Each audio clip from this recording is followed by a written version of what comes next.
वज़ीर-ए-आज़म ने 20 लाख करोड़ के इक्तिसादी पैकेज का किया ऐलान। कई सियासी जमातों ने किया खैर मकदम। हिज़्ब इख्तिलाफ की भी मिली जुली राय। दुनिया भर में कोरोना वायरस से करीब 3 लाख लोगों की अब तक मौत। मुल्क भर में भी 3500 नए केस आए सामने। जम्मू कश्मीर में भी मरीजों की तादाद 900 के पार। और मुल्क में जुज़वी तौर ट्रेन सर्विस आज भी जारी। मजदूरों की वापसी का सिलसिला जारी। मीलों का सफर पैदल तय करने पर मजदूर आज भी मजबूर। आदाब नाज़रीन, अभी तक की उर्दू खबरनामे के साथ मैं हूं आसिफ रशीद। बुलेटिन की शुरुआत इस वक्त की बड़ी खबर से करते हैं, जो कि काबूसा बडगाम से, वस्ती कश्मीर के जिला बडगाम से बड़ी खबर आ रही है, जहां पर फायरिंग का एक वाक़या पेश आया है और एक शहरी की मौत हुई है। जराये के हवाले से अभी तक इत्तलात मौसूल हो रही हैं कि एक शहरी की मौत हुई है काबूसा बडगाम के अंदर, जहां पर नाके पर खड़े सिक्योरिटी फोर्सेस ने एक गाड़ी को रोकने की कोशिश की और अभी तक की इत्तलात के मुताबिक इस गाड़ी को जब रोकने का इशारा किया गया तो गाड़ी न रुकने पर उस पर कार्रवाई की गई, फायरिंग हुई और इस फायरिंग में अब तक एक शहरी जो जख्मी बताया गया था पहले, और अब यह खबर आ रही है जराये के हवाले से कि एसएमएचएस अस्पताल में जख्मों की ताब न लाते हुए इस शहरी ने दम तोड़ दिया है। काबूसा बडगाम से बड़ी खबर हम आपको बता रहे हैं, जहां पर इस वक्त एक गाड़ी पर फायरिंग हुई है। खुसूसी नाके हर जगह लगाए गए हैं। लॉकडाउन के बीच सिक्योरिटी के सख्त इंतजाम के बीच एक गाड़ी मूव कर रही थी और अब खबर यह आ रही है कि इस नाके से निकलने की कोशिश जब इस गाड़ी ने की तो यहां पर सिक्योरिटी फोर्सेस के जवान जो तैनात थे उनकी जानिब से इस गाड़ी को रुकने का इशारा किया गया, लेकिन गाड़ी रुकी नहीं, जिसके बाद फोर्सेस ने फायरिंग की और एक शहरी जख्मी हुआ था और अब यह खबर मिल रही है कि उसकी अस्पताल में इलाज के दौरान मौत हो चुकी है।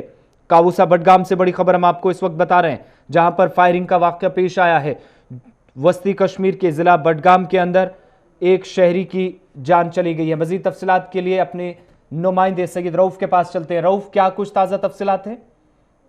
देखिए आसिफ, इस शख्स के बारे में बताया जा रहा है, ये एक प्राइवेट कंपनी में मुलाजिम है, कंप्यूटर ऑपरेटर था। वहां से ये आ रहा था अपने घर आर्डिना से। जो ही काउसा पहुंचा ये, तो काउसा ये रॉन्ग साइड से जा रहा था गाड़ी में।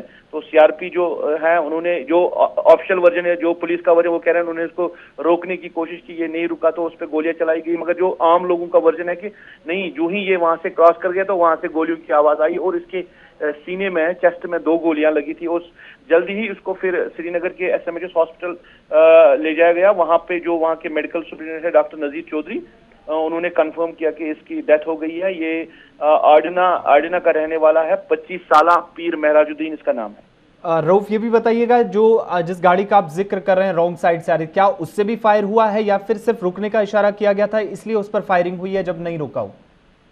देखिए आसिफ, मैंने कहा कि 2 वर्जन इसमें आए। जो पुलिस का वर्जन वो कह रहे हैं कि इसको कहा गया था रोकने के लिए, ये नहीं रुका तो उसके बाद उस पर गोली चलाई गई है, तो ये गाड़ी में था शख्स। मगर जो आम लोग वहां पे थे, क्योंकि जमींदारी चल रही है वहां पे, आम लोग भी थे। आम लोगों का कहना है कि ये गाड़ी तेज नहीं चला रहा था, आहिस्ता ही चला रहा था। जो ही ये क्रॉस करने की कोशिश की तो उस पर गोलियां चली और वहां उसके जो गोलियां है वो उसके सीने में लगी है। तो जल्दी ही लोगों ने कोशिश की और इसको हॉस्पिटल पहुंचाने की, मगर इसकी डेथ हो गई है। ये कंप्यूटर ऑपरेटर है एक प्राइवेट कंपनी में, खदमत सेंटर में, एक प्राइवेट कंपनी में खदमत सेंटर में कंप्यूटर ऑपरेटर है। 25 साल इसकी उम्र है।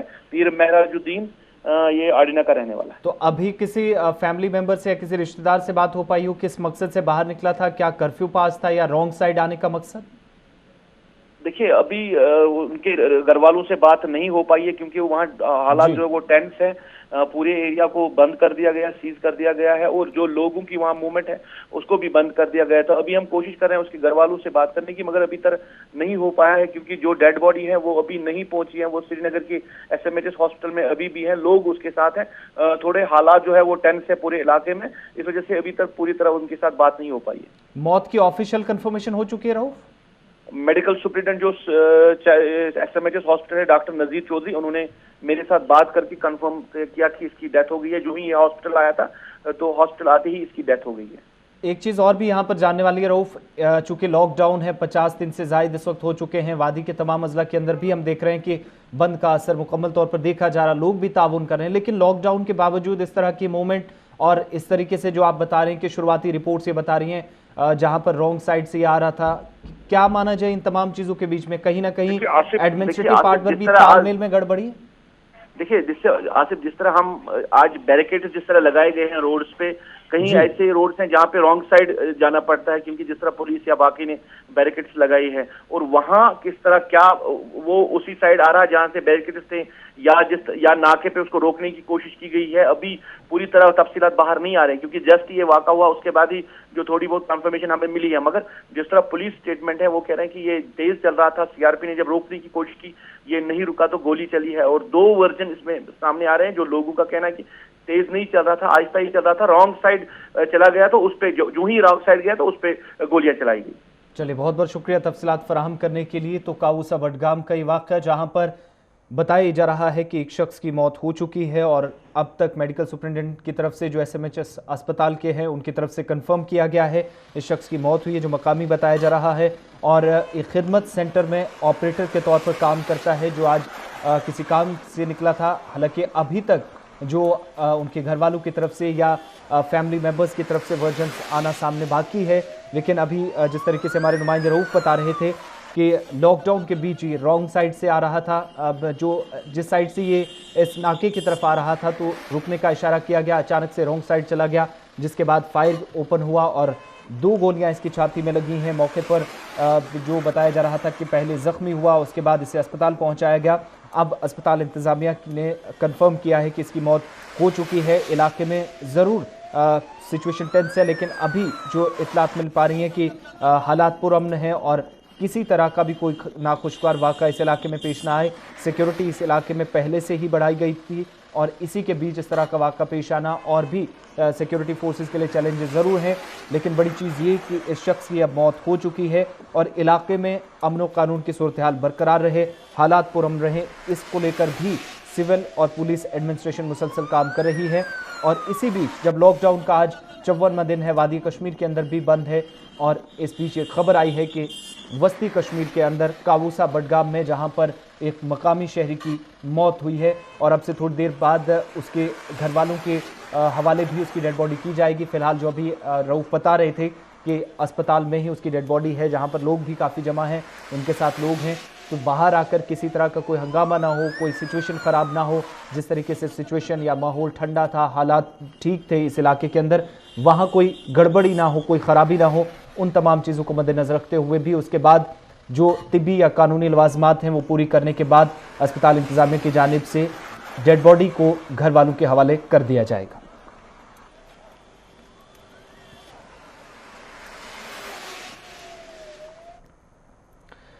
वज़ीर-ए-आज़म नरेंद्र मोदी कल देर शाम उन्होंने 8 बजे मुल्क के अवाम से खिताब किया, जहां उन्होंने लॉकडाउन के चौथे मरहले का ऐलान किया और साथ ही साथ इक्तिसादी पैकेज का भी ऐलान किया। और इस पैकेज के ऐलान के बाद मुख्तलिफ सियासी लीडरान ने इसका खैर मकदम भी किया, लेकिन हिज़्ब इख्तिलाफ की जानिब से कई सवाल भी उठाए गए और मिली जुली राय सामने आई है।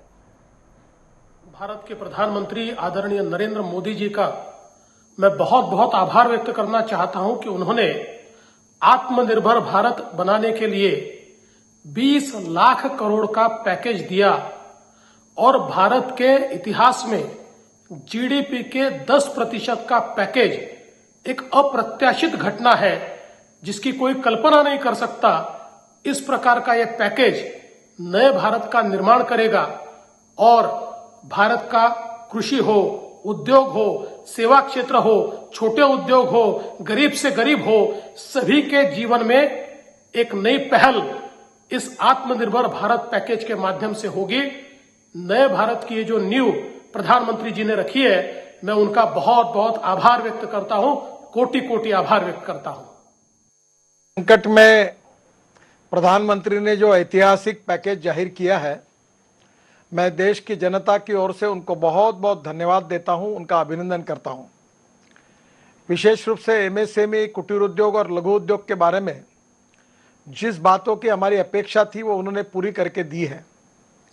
और एक आत्मनिर्भर हिंदुस्तान हो, और हमारे हिंदुस्तान में टेक्नोलॉजी है, रिसोर्सेस है, इसके साथ साथ हमारे देश में रॉ मटेरियल अवेलेबल है और हम ग्लोबल इकोनॉमी में एक सुपर इकोनॉमिक पावर बना सकते हैं। ये प्रधानमंत्री जी का सपना है और इसलिए इस संकट को ब्लेसिंग इन डिस्गाइज मानकर हम आत्मविश्वास के साथ पॉजिटिव खड़े रहे और देश को आगे लेकर जाए, ये संदेश कृति से प्रधानमंत्री जी ने दिया है।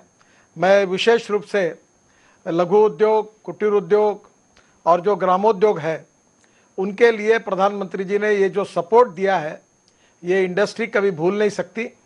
इसमें काम करने वाले 11 करोड़ से ज़्यादा मजदूर है, लोग हैं, उनको भी राहत मिली है। ये उद्योग टिकेंगे भी और आगे अच्छा काम करेंगे और देश की इकोनॉमी में 29% कंट्रीब्यूशन लघु उद्योगों का है, एमएसएमई का है, ये और बढ़ेगा और मेरा विश्वास है कि निश्चित रूप से हमारा देश शक्तिशाली होगा, सुपर इकोनॉमिक पावर बनेगा और इस संकट से उभर कर हम बाहर आएंगे और एक बहुत अच्छा ऐतिहासिक प्रगति और विकास की ओर जाएंगे, ये मेरा विश्वास है। मुल्क में जुज़वी तौर ट्रेन सर्विस बहाल कर दी गई है और आज दूसरे रोज भी ट्रेन सर्विस एक रियासत से दूसरी रियासत जारी है और आज भी कई रियासतों के मजदूर अपने अपने घरों के लिए रवाना हो रहे हैं। बाज़ाब्ता तौर पर रेलवे स्टेशन पर उनकी चेकिंग और साथ ही साथ स्क्रीनिंग का अमल मुकम्मल करने के बाद इन्हें अपने इलाकों के लिए रवाना किया जाता है। दिल्ली से भी कई ट्रेनें दीगर 15 शहरों के लिए रवाना हो रही हैं, जबकि कल रवाना हुई ट्रेनें आज दीगर रियासतों से वापस दिल्ली भी पहुंच रही हैं। इस बीच कोरोना के इस संकट के बीच, कोरोना के इस कहर के बीच, जहां पर मुल्क के अंदर लगातार मरीजों की तादाद में मुसलसल इजाफा हो रहा है, वहां पर किसी तरह की परेशानी लोगों को ना उठानी पड़े, इसके लिए भी स्क्रीनिंग का अमल या तिब्बी निगरानी और तिब्बी जांच के बाद ही इन लोगों को चलने फिरने की इजाज़त दी जाती है। इस बीच मुतअद्दिद इलाकों के अंदर मजदूरों के पैदल चलने का भी सिलसिला जारी है, जहां पर एक रियासत से दूसरी जगह जो मुहाजिर मजदूर हैं उनका घर वापसी का सिलसिला जारी है। मीलों का सफर तय करने के बाद वो अपने अपने घरों के लिए पहुंच रहे हैं। मैं अहमदाबाद से आ रहा हूँ। एक्चुअली मैं वहाँ जॉब करता था, तो अभी कल से कंपनी भी बंद हो गई, वर्कर्स आना बंद हो गए थे, तो बोला गया कि आप लोग रहिए, रूम पे ही रहिए। तो हमने सोचा चले जाते हैं और आना तो एक महीने पहले ही से ही था, लेकिन आ नहीं पा रहे थे। तो अभी चली ट्रेन तो बुक हो गई अनफॉर्चुनेटली मेरी टिकट, तो अच्छा हुआ कि आ गया। अभी तो मेरे को बिहार जाना है, बट दिल्ली में ही स्टे कर जाऊंगा कुछ दिन तक, फिर ट्राई करूंगा टिकट के लिए। हो गया तो वेल एंड गुड। मैंने बहुत ट्राई किया था लेकिन हुआ नहीं था, ऐसे परमिशन वगैरह ले करके कार से चला जाऊँ। नहीं, मैं मुरादाबाद की हूँ। बहुत दिन से आ रहे हैं, 2 महीने से फंसे हुए थे भैया गांधीनगर में। अपनी बेटी दामाद के पास गए थे हम, तो वहीं फंस गए थे। बहुत खुशी हो रही है। हाँ, बहुत बढ़िया। I am coming from Gujarat Palanpur. मैं दिल्ली से बिलोंग करती हूँ। लास्ट 5 डेज से मैं अपने रिलेटिव्स के यहाँ रह रही थी। ड्यूरिंग लॉकडाउन हमको कोई ऑप्शन नहीं मिल रहा था आने का।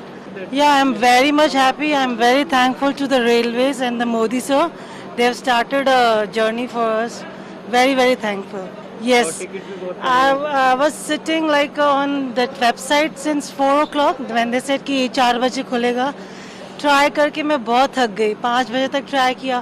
फिर शॉर्ट नोटिस आ रहा था कि ब्रेकिंग न्यूज़ में कि कुछ प्रॉब्लम आ रहा है साइट पे। फिर उन्होंने 6 o'clock का अनाउंसमेंट किया।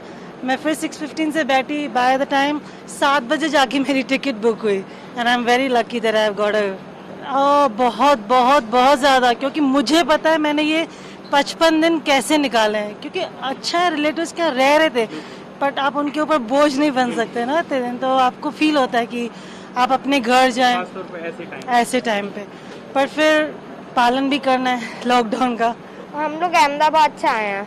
आप खुश हो? आप घर जा रहे हो? हाँ। कहाँ जा रहे हैं अभी? किसके पास? दिल्ली में पापा और दादी दादा के पास। अच्छा, दादी दादा के पास। और जर्नी अच्छी थी आप लोगों की? हाँ। खाने पीने को हाँ, मिला? खाना।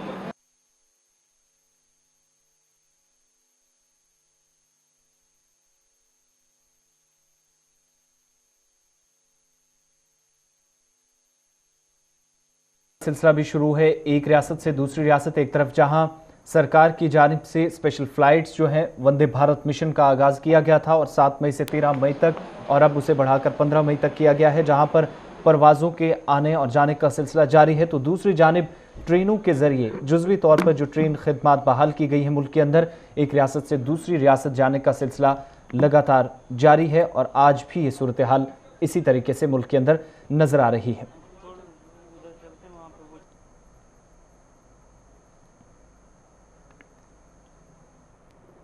इधर बैरून मुल्क दरमादा लोगों के लिए खुसूसी तैयारों की रवानगी के बाद अब बैरून रियासत दरमादा जम्मू कश्मीर के लोगों के लिए भी रेलवे हुकाम ने जहां 40 से ज़ायद ट्रेनों को चलने की मंजूरी दी थी, वहीं श्रमिक एक्सप्रेस नाम से चलने वाली इस ट्रेन सर्विस में जम्मू कश्मीर के करीब 50,000 दरमादा लोगों को जम्मू कश्मीर पहुंचाया जाएगा और कल 2 ट्रेनें जम्मू कश्मीर पहुंच गई।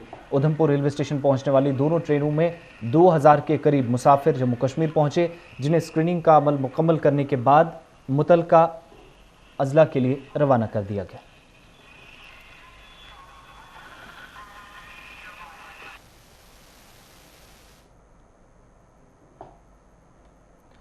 मुल्क की दीगर रियासतों और मरकज के जेर इंतजाम इलाकों की तरह दिल्ली के अंदर भी लगातार कोरोना के केसेस बढ़ रहे हैं। सरकार की जानिब से आंकड़े जारी किए गए हैं। दिल्ली के वज़ीर सेहत सत्येंद्र जैन ने क्या कुछ कहा, तफसीलात फराहम करते हुए उन्होंने बात की।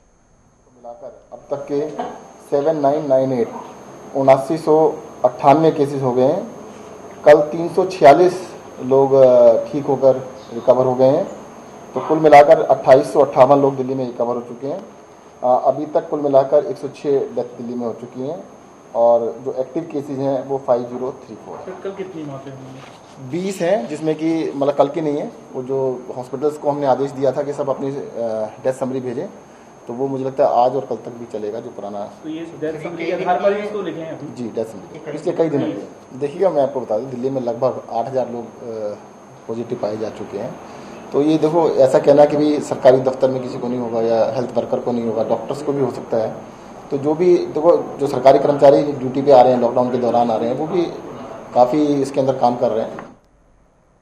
अगर जम्मू कश्मीर में भी कोरोना वायरस में मुब्तला मरीजों की मजमूई तादाद 934 तक पहुंच गई है, जहां पिछले 24 घंटों में जम्मू कश्मीर से 55 नए केस सामने आए हैं, जो एक दिन में सबसे ज्यादा मामले हैं। आज वादी कश्मीर से अभी तक कोई केस सामने नहीं आया, लेकिन कल 42 और जम्मू सूबे से 13 मुस्बत मामलों की तस्दीक हुई।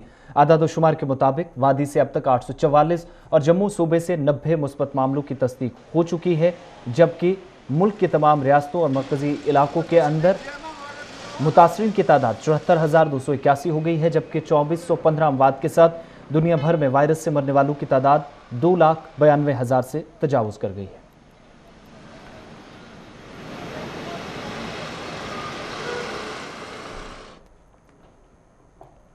इधर मुल्क की लॉकडाउन का आज 53वां दिन है। 50 से जायद दिनों के साथ साथ पूरी वादी में भी हर सू खामोशी दिखाई दे रही है और लोग घरों में ही महसूर नजर आ रहे हैं। आज भी कारोबार बंद है। ट्रैफिक मुअत्तल होने के साथ साथ इंतजामिया के अहकामात की अमलावरी को यकीनी बनाने के लिए पुलिस और फोर्सेस की तैनाती अमल में लाई गई है। इस तरह की सूरत हाल शहर और कस्बों और देहात में भी एक जैसी है, ताहम वादी के दूरदराज इलाकों में कारोबारी सरगर्मियां जारी हैं। वादी के अतराफ व अकनाफ में चंद इलाकों में निजी गाड़ियों की आमदोरफ्त भी नजर आ रही है और हर इलाके में एक जैसी सूरत हाल है, जिसमें आज 52 दिनों के बाद भी कोई तब्दीली नजर नहीं आ रही है, जिसके बायस मामूलाती ज़िंदगी बदस्तूर मफलूज हैं। दीगर रियासतों की तरह जम्मू कश्मीर में भी सख्त बंदिशें आयद हैं, जहां तमाम अजला में सड़कों पर नाके तारबंदी कर सख्त बंदिशें आयद की गई हैं, ताकि किसी भी तरह की खतरनाक सूरत हाल से निपटा जा सके।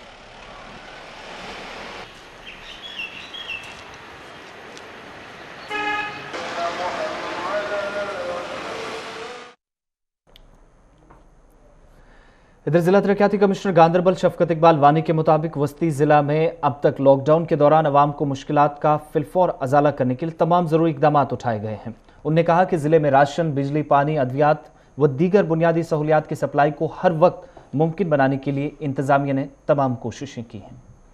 बात करेंगे डिप्टी कमिश्नर गांधरबल से, शफकत इकबाल से, जो गांधरबल इस टाइम जो यहाँ पे कोविड सिचुएशन है, ओवरऑल जो गांधरबल की सिचुएशन है, चाहे वो ग्राउंड लेवल की हो, चाहे वो जो यहाँ के फार फ्लंग एरियाज़ है, लोगों को क्या फैसिलिटीज़ मिलती है, लोगों को किन मुश्किलातों से गुजरते हैं लोग यहाँ के गांधरबल के, उसी हवाले से हम आज बात करेंगे डिप्टी कमिश्नर गांधरबल से, शफकत इकबाल से।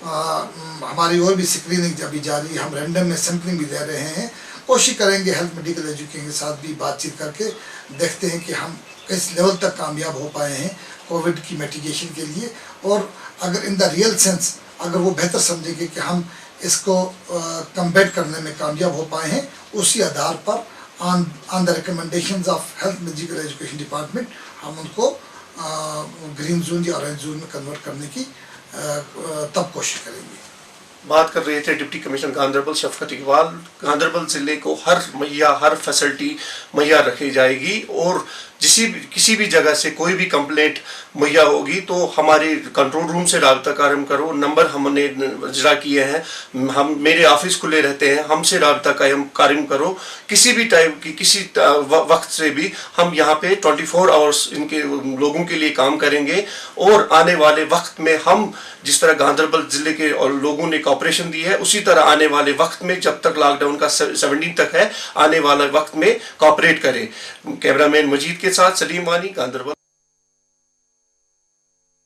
के लिए जिला गांधरबल के अंदर क्या कुछ इकदाम किए गए, इस पर भी जिला तरक्याती कमिश्नर ने बात की। हमारे नुमाइंदे सलीम वानी से क्या कुछ कहा, ये वो भी जरा सुनते हैं। बात करेंगे डिप्टी कमिश्नर गांधरबल से शफकत इकबाल से, जो गांधरबल इस टाइम जो यहाँ पे कोविड सिचुएशन है, ओवरऑल जो गांधरबल की सिचुएशन है, चाहे वो ग्राउंड लेवल की हो, चाहे वो जो यहाँ के फार फ्लंग एरियाज है, लोगों को क्या फैसिलिटीज़ मिलती है, लोगों को किन मुश्किलातों से गुजरते हैं लोग यहाँ के गांधरबल के, उसी हवाले से हम आज बात करेंगे डिप्टी कमिश्नर गांधरबल से शफकत इकबाल से। जहाँ तक आप डिस्ट्रिक्ट गांधरबल कोविड के हवाले से बात करेंगे तो मैं इसमें बताऊं कि हमारे जो डिस्ट्रिक्ट गांधरबल में अपने जो 14 केसेस हमारे कोविड पॉजिटिव पहले आए थे और वो फिर सारे रिकवर होके अपने अपने घरों को चले गए थे, डिस्चार्ज होके अपने कोविड हॉस्पिटल से।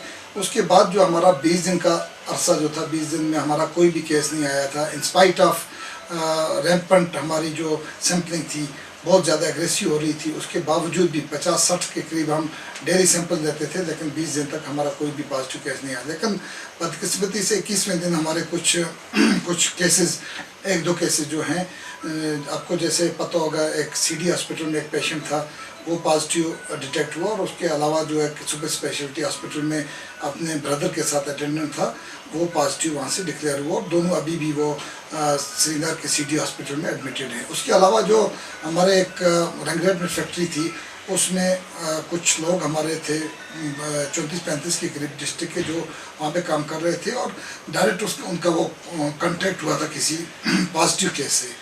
तो उस सिलसिले में जब वो डिस्ट्रिक्ट में वापस आए, उनका हमने सैम्पलिंग कराई और सैम्पलिंग के आधार पर हमने पाया कि उनमें से भी जो 7 लोग हैं वो पॉजिटिव निकले। कुल मिला के जो अभी हमारा डिस्ट्रिक्ट गांधरबल की बात करें, अभी भी हमारे पास 9 एक्टिव केसेस हैं कोविड पॉजिटिव के, जिनका ट्रीटमेंट अभी डिस्ट्रिक्ट हॉस्पिटल गांधरबल जो जिसको हमने डेजिग्नेट किया है कोविड हॉस्पिटल, वहाँ पे उनका ट्रीटमेंट चल रहा है और वो बिल्कुल एसिम्प्टोमेटिक है और नॉर्मल है। इंशाल्लाह होपफुली थोड़े दिन के बाद 14 डेज का क्वारंटाइन पीरियड कंप्लीट करके वो अपने अपने घरों को डिस्चार्ज होकर चले जाएंगे। डी साहब, जो गांधरबल के जो मुख्तलिफ इलाके हैं, जैसे सोनमर्ग है, नारानाग है, कुंड है, आपके जो फार फ्लंग एरियाज है, काफ़ी मुश्किलात है लोगों को भी, आप किस नज़र से देखते हो? चावल का फैसिलिटीज़ है, तेल की फैसिलिटीज़ है, हेल्थ की फैसिलिटीज़ है, OPDs बंद है, किस नज़र से आप देखते हो? देखिए, जहाँ तक आप बात कर रहे हैं फैसिलिटीज़ के हवाले से, जहाँ तक PDS राशन है, PDS राशन हमने अप्रैल मई का ऑर्डर डिस्ट्रीब्यूट करके रखा है और बाद में जो स्कीम आई है प्राइम मिनिस्टर्स गरीब कल्याण अन्न योजना, उसके तहत भी हमने 1 महीने का राशन अप्रैल में दे दिया और दूसरे 2 महीने का मई और जून का राशन हम अभी डिस्ट्रीब्यूट कर रहे हैं, जिसमें 60% के करीब हमारा राशन डिस्ट्रीब्यूट हो गया है। उसके अलावा जो भी एसेंशियल कमोडिटीज़ हैं हमारे पास, या वेजिटेबल्स हैं, फ्रूट्स की बात करें, या उसके बाद जो हमारा LPG है, हमारे पास सब ये वाफिर मिकदार में मौजूद है और हम इंश्योर करा रहे हैं कि लोगों तक पहुंच पाए। जहां तक आपने मेडिकल फैसिलिटीज़ की बात की, मेडिकल फैसिलिटी जैसे आप जानते हैं कि हमारा जो डिस्ट्रिक्ट हॉस्पिटल जो था 100 बेड, उसको कोविड हॉस्पिटल में तब्दील किया गया और जो फैसिलिटीज़ वहाँ की थी वो हमने शिफ्ट करके PIC कच्छन में रखी हुई हैं। उसके अलावा जो हमारी नॉर्मल डिलीवरीज हैं वो सब डिस्ट्रिक्ट हॉस्पिटल कंगन में हमने रखी हुई हैं।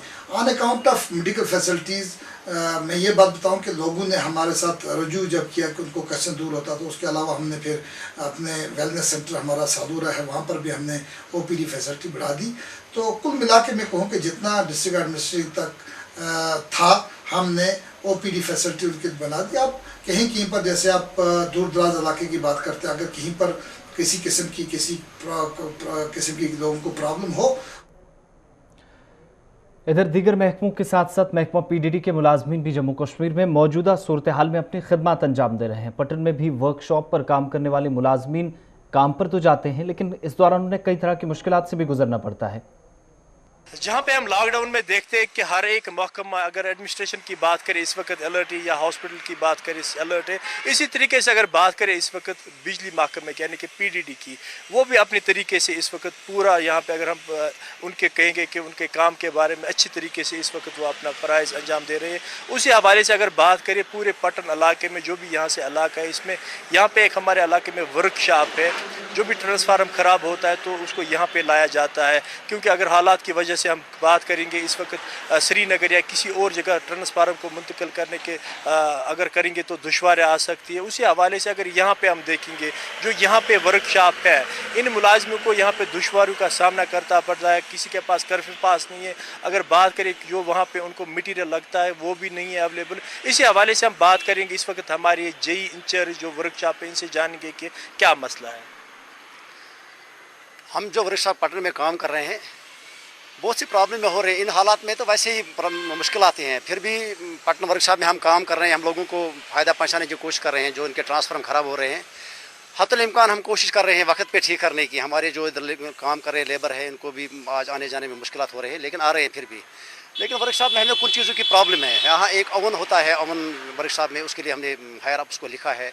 और दूसरा हमारा फिल्टर प्लांट है, उसकी प्रॉब्लम है थोड़ा। और भी कुछ टूल्स वूल्स की प्रॉब्लम हो रही है, तो वो अगर हमें मिल जाती है तो हम और ज़्यादा अच्छी तरह से काम करते हैं और ज़्यादा लोगों को। और मुश्ताक साहब बात करें कि इस वक्त बिल्कुल लॉकडाउन में यहाँ पे ही काम चल रहा है, श्रीनगर या किसी जगह हम ट्रांसफार्मर को नहीं बेच सकते, तो इस हवाले से आपने मुतल्लिका जो आपका डिपार्टमेंट को नहीं आगाह किया? हाँ, वो तो डिपार्टमेंट तो पहले से अवेयर है, डिपार्टमेंट को पता है। यहाँ तो वैसे सबको पता है, डिपार्टमेंट को पता है कितनी प्रॉब्लम है आजकल हो रही है। हमें हमारी गाड़ी तो श्रीनगर नहीं जा सकते हैं, आजकल तो लॉकडाउन है और बंद है, उनको कर्फ्यू पास चाहिए, वो भी प्रॉब्लम हो रही है।